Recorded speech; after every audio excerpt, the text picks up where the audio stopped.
என்னை பலப்படுத்துகிற கிறிஸ்துவினாலே எல்லாவற்றையும் செய்ய எனக்கு பலன் உண்டு. கிறிஸ்துவுக்குள் அன்பானவர்களே, இந்த நாள்லையும் கூட நம்மை பலப்படுத்துகிற கிறிஸ்துவை குறித்தான் நாம் பார்க்க போகிறோம்.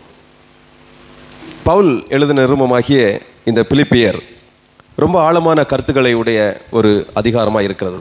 இந்த அதிகாரம் முழுவதையும் நாம் வாசிக்கும் பொழுது ஒரு மனுஷனுடைய வாழ்க்கையில் போராட்டங்களும் பிரச்சனைகளும் வரும் பொழுது அவன் எவ்வாறு தன்னுடைய வாழ்க்கையை வாழ வேண்டும், அவன் எவ்வாறு அந்த வாழ்க்கையிலிருந்து அந்த பிரச்சனைகளிலிருந்து தப்பி பிழைக்க வேண்டும், ஒரு மனிதனுடைய வாழ்க்கையில் ஏற்ற தாழ்வுகள் வரும், அந்த ஏற்ற தாழ்வுகள் வரும் பொழுது ஒரு மனிதன் எப்படி இருக்க வேண்டும் என்பதை குறித்து சரியான ஒரு அறிவுரையை நமக்கு கொடுத்திருக்கிறார். அப்பொழுது அந்த மனிதனுடைய வாழ்க்கையில் ஏற்பட்ட போராட்டங்களையும் குறைச்சல்களையும் அலைச்சல்களையும் இதில் குறிப்பிட்டிருக்கிறார். அப்போ அந்த குறைச்சல்களில் உதவி செய்த பணக்காரர்களை விட அந்த ஏழைகளை இங்கே குறிப்பிட்டிருக்கிறார். மக்கதுனியா நாட்டு சபைன்னு சொன்னால் மிகவும் வறுமை நிறைந்த சபை என்பதாய் நாம் வேதத்தில் பார்க்கிறோம். அவங்க மிகுந்த உபத்திரவத்தில் இருக்கக்கூடிய ஒரு கஷ்டப்பட்ட பாவப்பட்ட ஏழ்மையான சபை தான் மக்கதுனியா திருச்சபை மக்கள். அந்த மக்கதுனியா திருச்சபை மக்களிடத்திலிருந்து உதவிகளை பெற்று தன்னுடைய ஊழியத்தை செய்தார் என்று இங்கே வேதம் நமக்கு சொல்லுகிறது. அதை குறித்து அவர் நிறைய பேசியிருக்கிறாரு.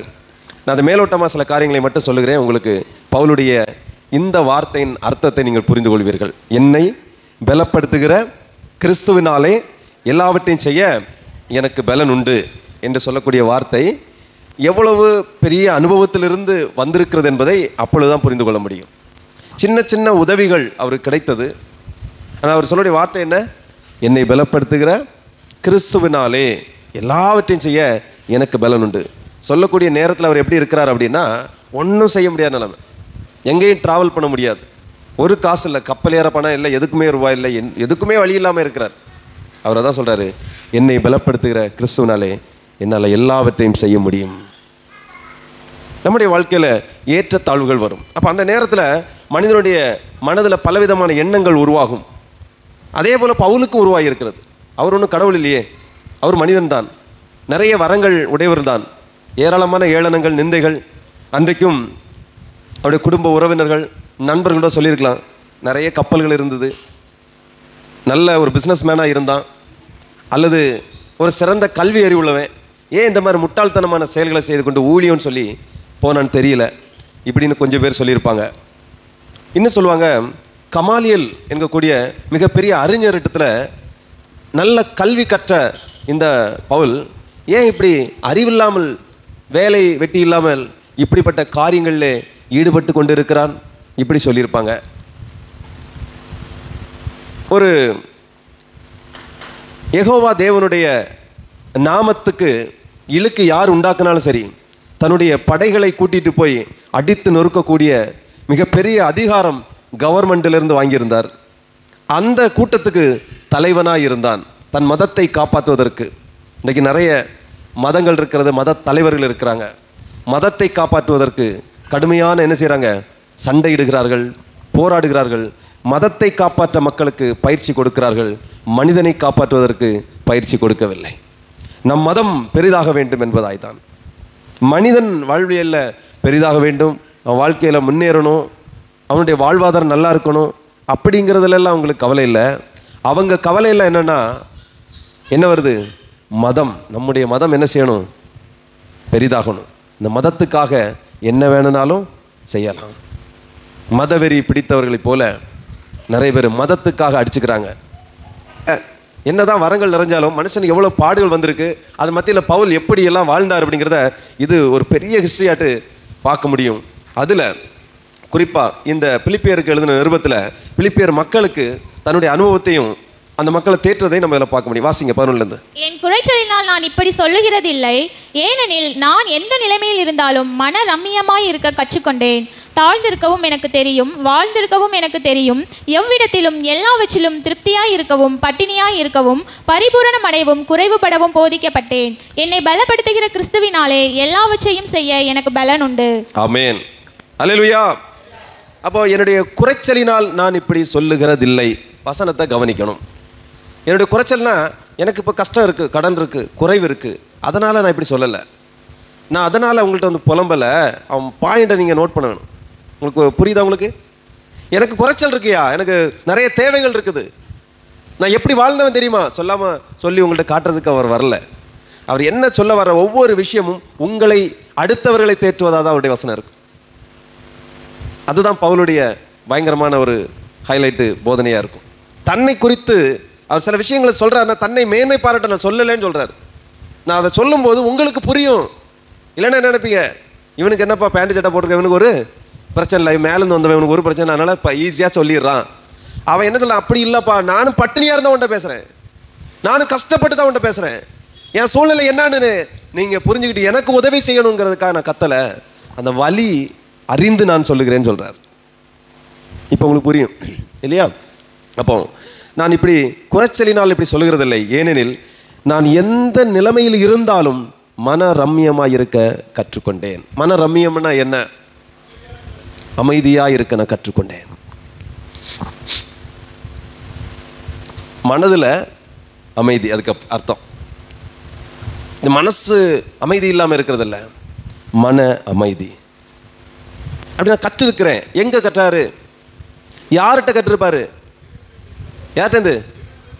தேவனிடத்துல இருந்தா? தேவனிடத்துல இருந்து தேவ மனிதரிடத்திலிருந்து அவர் கற்றிருக்கிறார்.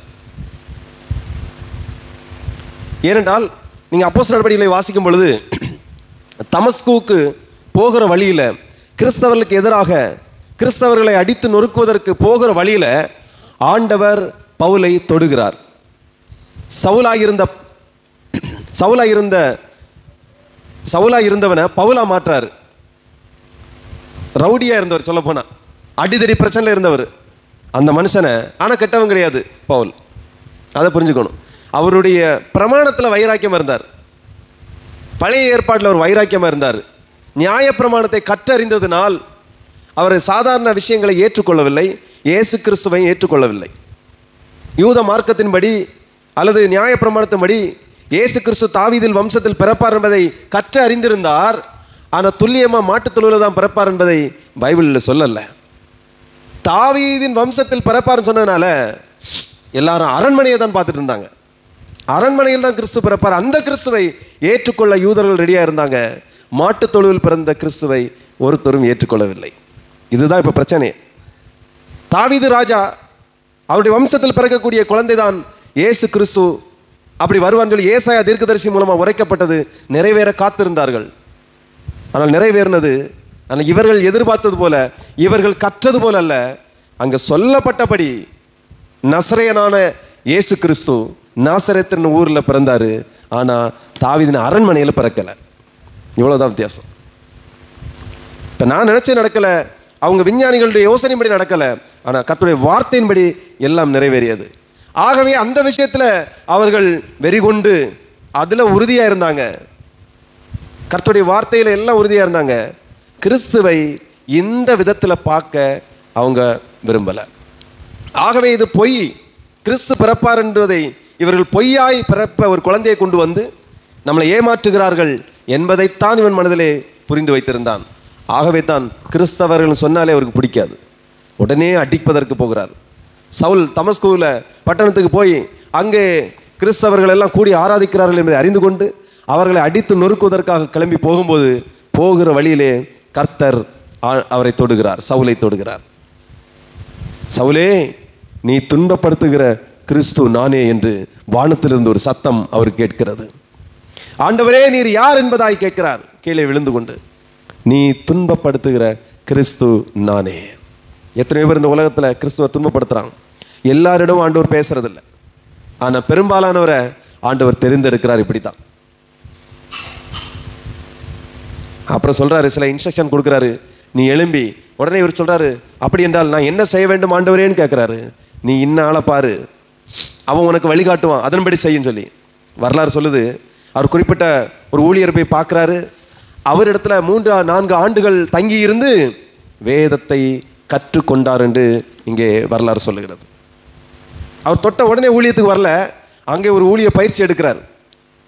ஆண்டவர் இன்னும் அறிந்து கொள்கிறார். நியாயப்பிரமாணத்தை கற்று அறிந்தது போல இங்கே ஒரு தேவ மனிதனிடத்துல பைபிள் காலேஜ் படிக்கிறார். அப்புறம் தான் சொல்றாரு, என்ன சொல்றாரு, என் குறைச்சலினால் நான் இப்படி சொல்லுகிறதில்லை, ஏனெனில் நான் என்ன நிலைமையில் இருந்தாலும் மனரம்யமாக இருக்க கற்றுக்கொண்டிருக்கிறேன், படிச்சுட்டு வந்திருக்கிறேன். இங்கே ஞாயிற்றுக்கிழமை இதைத்தான் சொல்லிக் கொடுக்குறோம். தேவ பிள்ளைகளே, கஷ்டம் வரும், துன்பம் வரும், பாடுகள் வரும், நீ இப்படி இருக்கணும். கர்த்தருடைய வார்த்தை இதை சொல்லுகிறது.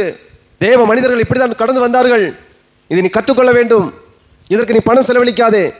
இதுக்கு இடையில எவனா ஒருத்தர் ரூபா வாங்கிட்டு ஒன்று அப்படி பண்ணுறேன் இப்படி பண்ணுறேன் வாழ்க்கை தரத்தை மாற்றுகிறேன்னு சொன்னால் நம்பாத. பொய், ஏமாற்று. இன்னைக்கும் 10,000 கொடுத்து 20,000 கொடுத்து மந்திரவாதிகளை நம்பிக்கொண்டு இன்றைக்கும் வாழ்க்கையை தொலைக்கிற எத்தனை பேர் எனக்கு தெரியும். ஆகவே நம்பாதீங்க, நீங்க கற்றுக்கொள்ளுங்க. பவுல் கற்றுக்கொண்டு இருக்கிறார். ஹல்லேலூயா. பவுல் கற்றுக்கொண்டு இருக்கிறார். அடுத்த வசனம் சொல்கிறது, என்ன கற்றுக்கொண்டேன் அப்படின்னா, மனரமியமாக இருக்க கற்றுக்கொண்டேன், அப்புறம் தாழ்ந்திருக்கவும் எனக்கு தெரியும், வாழ்ந்திருக்கவும் எனக்கு தெரியும், எவ்விடத்திலும் எல்லாவற்றிலும் திருப்தியாயிருக்கவும் பட்டினியாயிருக்கவும் பரிபூரணமடையவும் குறைவுபடவும் போதிக்கப்பட்டேன். என்ன பட்டிருக்கிறாரு? போதிக்கப்பட்டிருக்கிறார். அப்போ போதிக்கப்பட்டதினால் அவரால் என்ன செய்ய முடிகிறது? தாழ்ந்திருக்க முடிகிறது, வாழ்ந்திருக்க முடிகிறது. குறிப்பாக சொல்ல போனால், அரண்மனையில் உட்கார ராஜாக்கள் மத்தியில் உட்காரவும் எனக்கு தெரியும். கம்பீரமாக கோட்டு சூட்டு போட்டுட்டு உட்கார எனக்கு தெரியும். கால் மேலே காலை போட்டு எந்த இடத்துல எப்படி இருக்கணும்னு எனக்கு தெரியும். அதே நேரத்தில் ஏழைகளோடு, பாவப்பட்ட மக்களோடு, கஷ்டத்தோடு கஷ்டமாக அங்கே தாழ்ந்திருக்கவும் எனக்கு தெரியும், வாழ்ந்திருக்கவும் எனக்கு தெரியும், தாழ்ந்திருக்கவும் எனக்கு தெரியும். அப்புறம் எல்லாவற்றிலும் திருப்தியாக இருக்கவும் எனக்கு தெரியும். எங்கள் பிள்ளைங்க நேரத்தைக்கு முதநாத்த என்கிட்ட கேட்டாங்க, அப்பா ஒரு ஏசி வாங்கி வீட்டில் மாட்டினா என்ன அப்படின்னு கேட்டாங்க. நல்ல சூடாக இருக்குது அப்படின்னாங்க. அப்போ நான் சொன்னேன், இல்லைப்பா 2 மாதம்தான் சூடு, சரியா?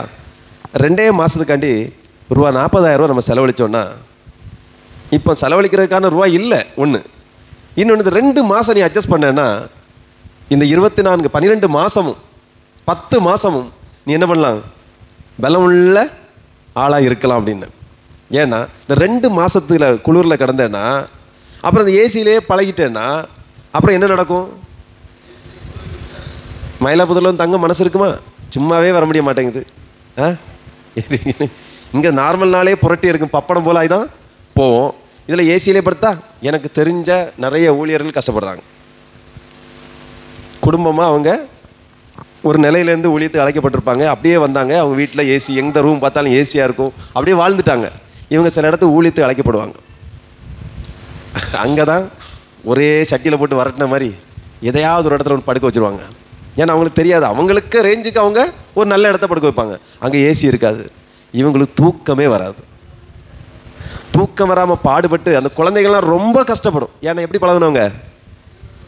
அவங்க மேலே மிஸ்டேக் இல்லை, அவங்க அப்படி பழகிட்டாங்க. அது சொன்னால் இப்படி பழகிறோட மக்களே நம்ம என்ன செய்யணும்? நம்ம அங்கே இருந்து இங்கே வரும்போது 50 கிலோமீட்டர் அப்படி வரும்போது குழு குழு குழுன்னு காரில் ஏசியில் வரோம் பார்த்தியா?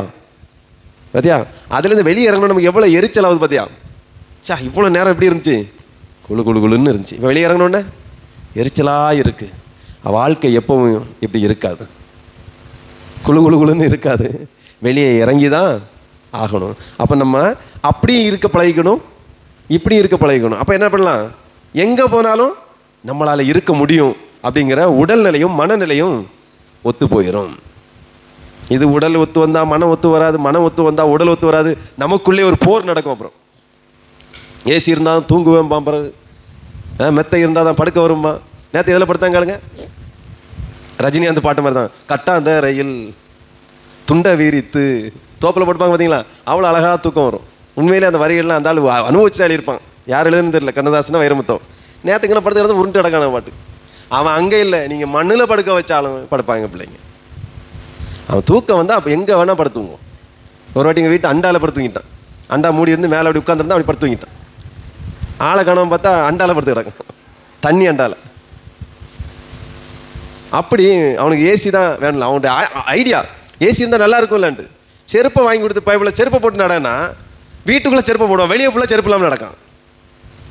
என்ன ஒரு பிறவின்னு தெரியவும் இல்லை. நல்லது தான், நட நல்லது. ஏன்னா நீங்கள் செருப்புலேயே நடந்துட்டு வெறும் தரல நடக்குன்னு பாருங்க, நடக்கவே முடியாது. இப்போ அவன் என்ன பண்ணுறான்? செருப்புக்குள்ளே முள் வச்ச செருப்பை வாங்கி போட்டு நடக்கான். அது என்னவா? அக்கு பஞ்சர், ஆணி பஞ்சர். ஏன் அதுக்கு செருப்பில் மீறி ரோட்டில் நடந்தாலே உனக்கு ஆரோக்கியம் நினைஞ்சிரும், ஆட்டோமேட்டிக்காக வந்துடும். செருப்பு இருந்தால் தான் எனக்கு குறை சொல்ல, என்னன்னா அப்படி வாழ்ந்துட்டாங்க, அவங்களால முடியாது. உண்மையிலே தோல் மெல்லிஸாக இருக்கும், சின்ன மண்ணு குத்தெல்லாம் ஓட்டப்பட்டு உள்ளே போயிருது அவனுக்கு. ஏன்னா அவன் அப்படி நடந்துட்டான். அதனால் அவனால் ஒன்றும் நினைச்ச முடியல, செய்ய முடியல. நம்மளால் பாருங்கள், சாமுவெல்லாம் பாருங்கள், அவனுக்கு செருப்பும் தேவையில்லை, ஒன்றும் தேவையில்லை, அவன் அப்படி பழகிட்டான். அவன் உண்மையை செருப்பாக கொடுத்தா தூரம் தான் தூக்கி போடுவான். சரியா இல்லையா? அப்படி நம்ம பழகிக்கணும். பவுல் அதான் சொல்கிறாரு, நான் கப்பலுக்கு அதிபதி தான், பெரிய பணக்காரராக இருந்தது உண்மைதான், ஆனால் நான் வாழ்ந்திருக்கவும் கற்றுக்கொண்டேன், தாழ்ந்திருக்கவும் கற்றுக்கொண்டேன். எல்லாவற்றிலையும் திருப்தியாக இருக்கவும், அப்புறம் பட்டினியாக இருக்கவும். எப்படி இருக்கவும்? பட்டினியாக இருக்கவும். எல்லாம் சொல்லுங்களேன். சட்டினியா இல்லை, பட்டினியாக இருக்கவும். சொல்லுங்க. நீங்கள் கடந்த ஒரு 5 வருஷத்தில் எத்தனை நாள் பட்டினியாக இருந்திருக்கீங்க?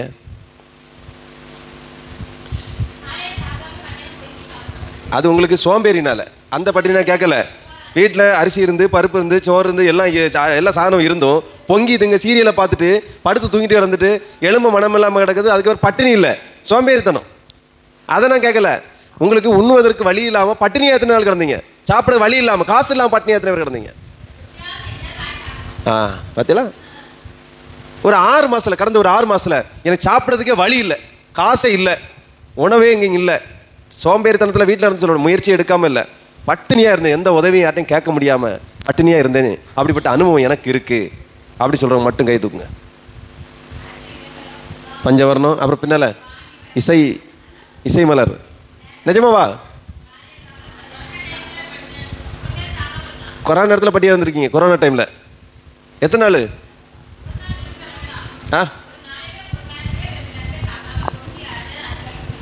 சரி.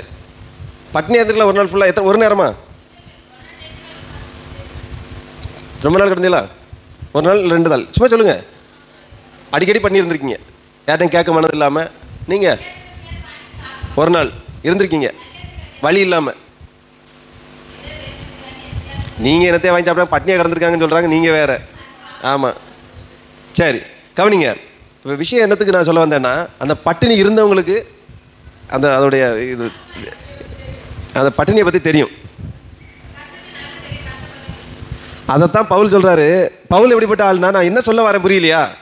பவுல் எல்லாம் முடியும், கிறிஸ்துவ நிமித்தம், ஊழியத்து நிமித்தம் பட்டினியாக கிடந்திருக்கிறார். எங்க எல்லாம் முடியுங்க, அவருக்கு அவ்வளோ திறமை இருக்குது. அந்த மனுஷன் ஊழியத்து நிமித்தம் பட்டினியாக கிடந்திருக்கிறார். அப்போ நான் திருப்தியாக இருக்கவும், பட்டினியாக இருக்கவும், பரிபூர்ணம் அடையவும், குறைவுபடவும் போதிக்கப்பட்டேன். ரோமர்கள் நிறுவத்தில் பகிரங்கமாக சொல்லியிருப்பார், பல நேரங்களில் பசியாக இருந்தேன், பட்டினியாக இருந்தேன், பல நேரங்களில் துணி இல்லாமல் நிர்வாணியாக இருந்தேன். ஏன்னா கள்ளனு வந்து என்ன செஞ்சுட்டு கொடுத்துருக்க துணியை அன்னைக்கு பிடிங்கிட்டு போயிடுவாங்களாம். அவ்வளோ கஷ்டப்பட்டுருக்காரு. அதோட ஊருக்குள்ளே நுழைஞ்சு எங்கேயா போய் இலைகளை தச்சு எடுத்து யாரையா பார்த்து துணியை வாங்கி போட்டுட்டு தான் என்ன செய்ய முடியும்? ரொம்ப கஷ்டம் அதெல்லாம். அப்படிப்பட்ட சூழ்நிலை இருந்தேன். ஆகவே இப்படிப்பட்ட சூழ்நிலைகளை நான் போதிக்கப்பட்டிருக்கிறேன். அப்போ இவர் எங்கே போதிக்கப்பட்டிருப்பாரு?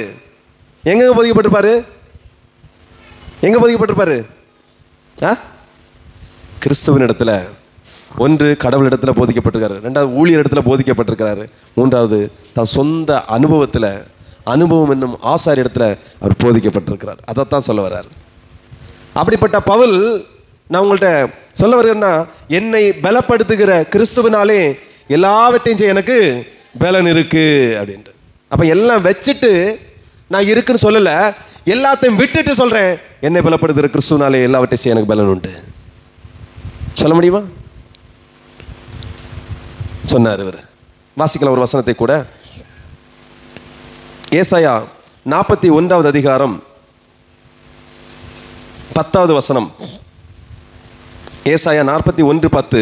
நீ பயப்படாதே, நான் உன்னுடனே இருக்கிறேன், திகையாதே, நான் உன் தேவன், நான் உன்னை பலப்படுத்தி உனக்கு சகாயம் பண்ணுவேன், என் நீதியின் வலது கரத்தினால் உன்னை தாங்குவேன். போதும். இங்கே ஏசாயா தீர்க்கதரிசி மூலம் ஆண்டவர் சொல்றாரு, நீ பயப்படாத, நான் உன்னுடனே இருக்கிறேன், திகையாத, நான் உன் தேவன், நான் உன்னை பலப்படுத்தி உனக்கு சகாயம் பண்ணுவேன், என் நீதியின் வலது கரத்தினால் உன்னை தாங்குவேன். கிறிஸ்து சொல்றார், என்னை பலப்படுத்தும் கிறிஸ்து. இங்கே நான் உன்னை பலப்படுத்தி, என்னை பலப்படுத்தும் கிறிஸ்து நான் உன்னை பலப்படுத்தி. அப்போ பரலோகத்தின் பலன் எனக்கு உண்டாயிருந்தா போதும். எல்லா இடத்துலையும் எப்படி இருக்கலாம்? வாழ்ந்திருக்கலாம், தாழ்ந்திருக்கலாம், எதையும் தாங்கும் ஒரு மனப்பக்குவம் வந்துடும். கிறிஸ்துக்குள் அன்பானவர்களே, இதுதான் நமக்கு இன்னைக்கு தேவை. யோசுவா இடத்துல ஆண்டவர் சொல்வார், யோசுவா புதிய ஒரு தலைமைத்துவத்தை ஏறெடுக்கணும். மோசேயுடைய பணியை தொடர்ந்து யோசுவா செய்யணும். 20 லட்சம் மக்களுடைய மனநிலை என்ன என்பதை மோசே அறிந்திருந்தார். இப்போ புதிய தலைமைத்துவம், ஒரு இள ரத்தம் யோசுவா அந்த பொறுப்பை எடுக்க போகிறாரு. பொறுப்பை எடுக்க போகிற டைமில் அவருக்கு என்ன செய்யணும்னு தெரியாது. ஒரு பயம், ஒரு தயக்கம் எல்லாம் இருந்திருக்கும். அதனால் ஆண்டவர் சொல்கிறாரு, அங்கே வாசிக்கும் பொழுது யோசுவா 1ஆம் அதிகாரம் 9ஆம் வசனத்தை வாசிங்க. நான் உனக்கு கட்டளையிடவில்லையா? பலங்கொண்டு திடமனதாயிரு, திகையாதே, கலங்காதே, நீ போகும் இடமெல்லாம் உன் தேவனாகிய கர்த்தர் உன்னோடே இருக்கிறார் என்றார். அப்போ நீ பலங்கொண்டு திடமனதாயிரு. பலன் இருந்தால் தானே என்ன இருக்கும்? திடமனது இருக்கும். அப்போ பலன் நான் தாரேங்கிறார். நான் உன்னை பலப்படுத்தி சகாயம் பண்ணுவேன்னு சொல்றாரு. அப்போ இந்த மனுஷன் உலகத்தில் என்னதான் சொன்னாலும் ஆண்டவர் தரக்கூடிய பலன் நமக்கு இருந்தால் நம்ம எல்லாவற்றையும் ஜெயிக்கிறதுக்கு பலன் நமக்கு கிடைக்கும். எத்தனை பேர் இந்த காலைவேளையில் விசுவாசிக்கிறீங்க என்னை ஆண்டவர் பலப்படுத்துவார்? அப்போ ஆண்டவர் நம்மளை பலப்படுத்த நம்ம என்ன செய்யணும்? நல்ல படுத்து தூங்கணும், நல்ல எழும்பணும். ஆண்டவர் பலப்படுத்தினா என்னங்க பண்ணணும்? ஒரு டிப்ஸ் சொல்லுங்க. யாருடைய பாத்துல? நம்பிக்கையாக இருக்கணும், கர்த்தருடைய பாத்துல அமர்ந்திருக்கணும். வேற என்ன பண்ணலாம்? கர்த்தருடைய பலம் எனக்கு வேணும். என்ன பண்ணணும்? ஜெபம் பண்ணணும். அடுத்து என்ன பண்ணலாம்? உபவாசிக்கணும். அடுத்து என்ன பண்ணலாம்? ஆண்டவருக்கு வேலையை செய்யணும், விசுவாசிக்கணும். என்ன பண்ணணும்? போதிக்கணும், போதிக்கப்படணும். அடுத்து நம்ம சர்ச்சு நல்ல வளர்ந்த சர்ச்சா இருக்கப்பா, மன ரம்மியமாக இருக்கணும். அடுத்து கற்றுக்கொள்ளணும். அவ்வளோ வசனத்தையும் சொல்லியாச்சு போங்க. எல்லாம் என்ன செய்யணும்? கற்றுக்கணும், மனரம்யமாக இருக்கணும். அப்போ வேதம் என்ன சொல்லுதுன்னா, கர்த்தருக்கு காத்திருக்கிறவர்கள் புது பலன் அடைந்து, ஏசாயா 40:31 சொல்கிறது. அப்போது நாம் கர்த்தருக்கு காத்திருந்தா போதும், புது பலன் கிடைக்கும். அல்லேலூயா. அப்போ நம்ம கர்த்தருக்கு காத்திருக்கிறது இல்லை, அதுதான் ஒரு பெரிய பிரச்சனை. நமக்கு அவசரமாக இருக்குது, அதுதான் பெரிய பிரச்சனை. காத்திருந்தோன்னா பல வெற்றிகளை நான் பெற்றுக்கொள்ள முடியும். வெற்றி பெறுவதற்கு முதல்ல தேவை நமக்கு பலன் தேவை. பலன் எங்கே கிடைக்கும்? கர்த்தரிடத்தில் நமக்கு தெரியும். அந்த இப்போ கர்த்தரிடத்தில் கிடைக்கணும்னு நம்ம என்ன செய்யணும்? கர்த்தரிடத்தில் காத்திருக்கணும். அந்த காத்திருக்கிற இடத்துல உபவாசமாக காத்திருக்கலாம், ஜபத்தில் காத்திருக்கலாம், விசுவாசமாக காத்திருக்கலாம், மனரம்யமாக காத்திருக்கலாம். வேறு என்ன பண்ணலாம்? வேறு பல விதங்களில் நம்ம காத்திருக்கலாம். ஆனால் எப்படியாவது என்ன செய்யணும்? வெயிட் பண்ணணும். ஆண்டவர் சொல்லுவார், நீ என்னுடைய பலத்த கருத்துக்குள்ளே என்ன எப்படி இரு? அடங்கியிரு, துள்ளாத. என்ன செய்யாத? அடங்கியிரு. ஏற்ற காலத்தில் உன்னை உயர்த்தும்படிக்கு என்னுடைய பலத்த கருத்துக்குள்ள அடங்கியிரு. விதையானது நிலத்திலே விழுந்து சாகாவிட்டால் அது எப்படி என்ன செய்யும்? பலன் கொடுக்க மாட்டாது. நான் முதல்ல சாகிறதுக்கு ஒப்பு கொடுக்கணும். என்ன சாகிறோம்? சுயம், பெருமை, அப்புறம் என்னது? அகந்த, வேற என்னது? மனமேட்டி. நம்ம தெரிஞ்சதெல்லாம் சொல்லுங்க. என்னெல்லாம் இருக்குது, எதெல்லாம் இப்போ சாவணும்? நம்ம அடுத்தவனை ஏற்ற வீட்டுக்காரனை கொல்ல நிற்கிறோம், பக்கத்து வீட்டுக்காரனை அடித்து கொள்ள நிற்கிறோம், அண்ணனை அடிக்க நிற்கிறோம், தம்பியை அடிக்க நிற்கிறோம், வீட்டில் உள்ள எல்லாரையும் வெட்டி போட நிற்கிறோம். ஆனால் வெட்ட வேண்டியது, கொல்ல வேண்டியது யாரை? ஒன்றுன்னா சொல்லுங்க. சொல்ல வெட்டணும், செயலை வெட்டணும், சிந்தனையை வெட்டணும், வேற எரிச்சலை வெட்டி கொல்லணும். அடுத்து பொறுமையை வெட்டணுமா? அதுதான், அது இருந்தால் தான் பிரச்சனை இல்லையா? வேற என்ன வெட்டணும்? பொறாமையை வெட்டணும். பொறாமை சொன்னீங்களோ? பொறாமையை வெட்டணும். வேற என்ன செய்யணும்? இப்போ நம்மள்ட்ட என்னெல்லாம் இந்த பிரச்சனை இருக்குது எல்லாத்தையும் சொல்லுங்கள். கோவத்தை வெட்டணும். கோவத்தை வெட்டி என்ன செய்யணும்? கோவத்தை வெட்டணும்னா கோவம் படணும், அதுக்கும் சரிதானா? வேற என்ன செய்யணும்? விக்கிரக ஆராதனை, மனமேட்டிமை, நான் பெரிய லாடு லபக்குதாஸ் முதல்ல என்ன செய்யணும்? அதை தான் என்ன செய்யணும் முதல்ல. எங்கள் பரம்பரை என்ன பரம்பரை தெரியுமா? இதை முதல்ல என்ன செய்யணும்? அதே மாதிரி ஜென்ம குணத்தில் எத்தனை அடி ஆழம் தோண்டணும்? 500 அடி ஆழம் தோண்டி உள்ளே எரிஞ்சிடணும், புதைச்சிடணும். தோண்டினாலும் தேடினாலும் கிடைக்கக்கூடாது. இப்படிப்பட்ட விஷயங்கள் எல்லாத்தையும் புதைக்கணும், வெட்டி எல்லாத்தையும் சாவடிக்கணும். அதை விட்டுட்டு நம்ம அந்த பையன் இப்படி பேசிட்டாம்ல அவனை வெட்டணும், இந்த பையன் இப்படி பேசல இவனை வெட்டணும், மருமகளை வெட்டணும், மாமியாரை வெட்டணும், மாப்பிள்ளையை வெட்டணும், பொண்டாட்டியை வெட்டணும், பிள்ளையை வெட்டணும், அப்பாவை வெட்டணும், அம்மா வெட்டணும், இதெல்லாம் என்ன செய்யக்கூடாது, செய்யவே கூடாது. உங்கள் எதிராளியான பிசாசானவன் என்ன செய்யணும்? முதல்ல அவனை என்ன செய்யணும்? வெட்டணும். அவனை குதி காலில் என்ன செய்யணும்? நசுக்கணும். அப்படிதான் பைபிள் சொல்லியிருக்கு. ஸ்திரீயின் வித்தானவர் குதிகால என்ன செய்வார்? குதிகாலனால தலைய நசுக்குவார், சர்ப்பத்தின் தலைய நசுக்குவார். அப்போ கனியற்ற அந்தகார கிரியைகளை பவுல் சொல்றாரு, கடிந்து கொள்ளுங்கள் சொல்றார். கோபம் வருதா? இயேசுவின் நாமத்தினால கடிந்து கொள்கிறேன். பொறுமையா இருக்க கத்துக்கணும். அப்போ அன்பு தேவனுடைய பிள்ளைகளே, இன்றைக்கு நம்ம கர்த்தருடைய சமூகத்தில் காத்திருங்க, புது பலன் கிடைக்கும். பலன் கிடைச்சுன்னா கத்தலாம், என்னை பலப்படுத்துகிற கிறிஸ்துவனாலே எல்லாவற்றையும் செய்ய எனக்கு பலன் உண்டு. நாளைக்கு அண்ணன் வருவான், அந்த பலத்தில் நிற்கிறேன் நீங்கள் சொல்ல மாட்டீங்க. நாளைக்கு வேலை கிடைக்கும், அந்த பலத்தில் நிற்பேன் நான் சொல்ல மாட்டேன். எனக்கு அங்கே ரூபா கிடைக்கும், அந்த பலத்தில் நிற்பேன் நான் சொல்ல மாட்டேன். என் கிறிஸ்துவனாலே நான் நிற்பேன்னு சொல்லுவேன். எவ்வளோ ஒரு பெருமையாக நிற்கலாம். நீ பாருங்க, அண்ணனுக்கு அண்டி சாய வேண்டிய இருக்குது, தம்பிக்கு அண்டி சாய வேண்டிய இருக்குது. ஏன்னா அண்ணன் உதவி செய்கிறான், தம்பி உதவி செய்கிறான். ஒரு சின்ன சில்லற காசு கண்டு இங்கே என்ன செய்ய வேண்டியிருக்கு? சாய வேண்டியிருக்கு. சிரிக்கலை, நான் சண்டைக்கு வரான், அவ்வளோ உதவி செஞ்சோம்ல, ஏன் சிரிக்கலாம்ல, என்னென்ன பண்ண வேண்டியிருக்கு. கிறிஸ்துவுக்காரனோடனே ஊரே சொல்லும், பார் ஊரெல்லாம் நம்ம ஒதுக்கி வச்சவங்களை, ஆனால் இவங்களை ஆண்டவர் உயர்த்தி வச்சிருக்கிறாரு. அவங்க கூட கிறிஸ்துவ இருக்கிறாரு, அவங்க கூட கிறிஸ்துவ இருக்கிறான், ஆண்டவர் இந்த பிள்ளையோட இருக்கிறாரு அப்படின்னு சொல்லி சொல்கிற நாட்கள் வர வேண்டுமோ? கர்த்தருக்கு காத்திருப்போம். நம்ம எல்லாம் இருக்கிற இடத்துல எழுந்து நிற்கலாம். 1ஆம் வசனம். இவைகளை குறித்து நாம் என்ன சொல்லுவோம்? தேவன் நம்முடைய பட்சத்தில் இருந்தால் நமக்கு விரோதமாய் இருப்பவன் யார்? நம்முடைய சொந்த குமாரன் என்றும் பாராமல் நம் எல்லோருக்காகவும் அவரை ஒப்புக் கொடுத்தவர். அதே ரோமர் 8:37 வாசிங்க. இவைகள் எல்லாவற்றிலேயும் நாம் நம்மில் அன்பு கூறுகிறவர்களாலே முற்றிலும் ஜெயம் கொள்ளுகிறவர்களாய் இருக்கிறோமே. முற்றிலும் யாரால் நம்ம ஜெயம் கொள்ளுகிறவர்கள்? நம்ம மேல அன்பு கூறுகிற ஒரு தேவன் உண்டு. அவர் யாரு? இயேசு கிறிஸ்துவினால நம்ம எப்படி ஜெயம் கொள்ளுகிறோம்? முற்றிலும் ஜெயம் கொள்ளுகிறோம். அப்ப நமக்கு யார் நமக்கு தேவை? முக்கியம். மற்றவங்க எல்லாரும் முக்கியமானவங்க தான். ஆனால் ஃபர்ஸ்டும் லாஸ்டும் தொடக்கவும் முடியும் இயேசு. எல்லாரும் கண்களை மூடி, யாரால நம்ம ஜெயிக்க போறோம், யாரால ஜெயிச்சுக்கிட்டு இருக்கோம், யார் நம்ம கூட இருந்தா ஜெயம் கிடைக்கும்,